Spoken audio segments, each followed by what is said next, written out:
अस्सलाम वालेकुम क्लास 3 के student, how are you all? I hope you fit and fine. मैंने क्लास 3 आपके साथ फर्स्ट सेमेस्टर का सिलेबस शेयर किया था, बट हमने इसमें लिटिल बिट चेंजेस की है क्योंकि अब जो मैं सिलेबस शेयर कर रही हूँ हम इसके अकॉर्डिंग पढ़ेंगे। ठीक है क्लास 3, आई होप आपको ये समझ में आ रहा होगा। Now starting your reading.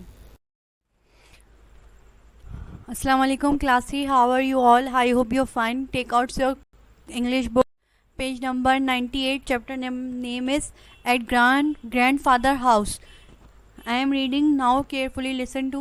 As soon as the woman left grandfather stay down on the bench outside his house, Edie saw that he was busy and decided to explore. औरत चले गए, दादाबू अपने दादाबू घर के बाहर बेंच पे जाके बैठ गए। इडी ने सोचा वो मसरूफ़ है, उसने कुछ दरियाफ्त करने का सोचा।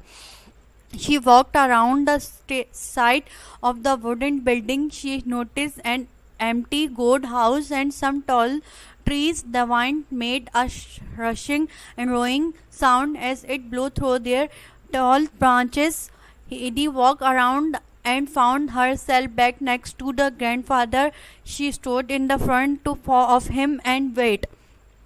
वो लकड़ी की इमारत के साथ चलने लगी। उसने देखा कि खाली बकरियों का घर है और कुछ बड़े दरख्त हैं। हवा जैसे दहलाती हुई दहाड़ रही हो, पत्तों को अपने तरफ खींच रही हो।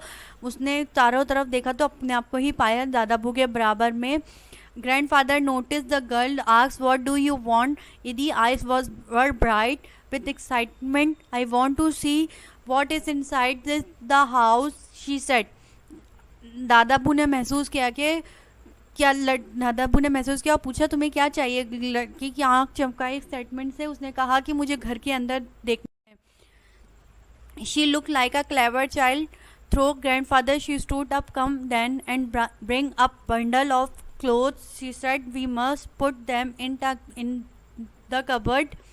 उन्होंने कहा, होशियार लड़की, चलो मेरे साथ और अपने कपड़ों का बैग उठा लो और उसको कबर्ड के अंदर रख लो। Inside the house, Edie looked around. The ground floor was one big room. Grandfather's bed was in one corner. A large fireplace was in the middle of back wall of the house. Next in it there was a large cupboard with some shelf. Inside the cupboard they were closed. No one the shelf. Edie pushed her bundle to the back of this shelf out of the way. Another shelf were some plate, bowls, cup and knife and spoons. Below them there was a loaf bread, some meats and cheese. उसने घर के अंदर देखा, चारों तरफ घर को देखा। उसमें एक कमरा था, साइड कॉर्नर पे दादाबू का बेड लगा हुआ था। बीच में एक फायर प्लेस यानी चिमनी लगी हुई थी वो दीवार के साथ। उसी के बराबर में एक कबर्ड रखा था। कबर्ड में कपड़े रखने की जगह नहीं थी तो उसने अपना बैग कबर्ड के पीछे रख दिया। कबर्ड में कुछ खाने बने हुए थे जिसमें प्लेटें, बाउल्स, प्यालियाँ, कप, चमचे और छुरियाँ रखी थी। उसी के नीचे डबल रोटी, मीट और चीज़ रखे थे। Eddie look carefully around the room and asked, "where will I sleep grandfather?" उसने चारों तरफ देखा और पूछा, मैं कहाँ सोऊं दादाबू? "Wherever you like," he answered. जहाँ तुम्हारा दिल करे, उन्होंने जवाब दिया। Edie was delighted and began looking to find the best place to sleep. In the corner near and grandfather's bed, she saw a short ladder against the wall. He climbed up and found herself in the hay loft. There lay a large heap. The fresh, sweet smell lay hay in the wall was a round window. Edie looked out of this. He could see right down the valley.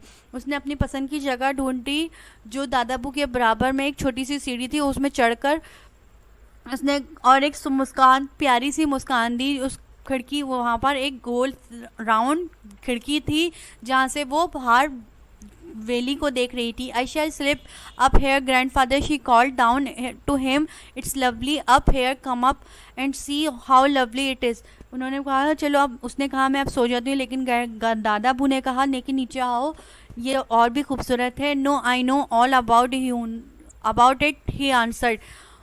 उसने कहा हाँ मुझे मालूम है तुम क्या कह रही हो। "I am getting the bed ready now," she called down again, "but I will need a sheet. We can't have a bed without a sheet. You have to have one I lie upon. चलो अब मुझे तो तुम्हारा बिस्तर तैयार करने दो, but मुझे एक ज़रूरत है एक शीट की, बेड विदाउट शीट अच्छा नहीं लगता। उसने एक छोटा सा जूट का। और right side grandfather, we want to cupboard. After searching for few minutes we pulled out a thick heavy old cloth. It was a bright, rough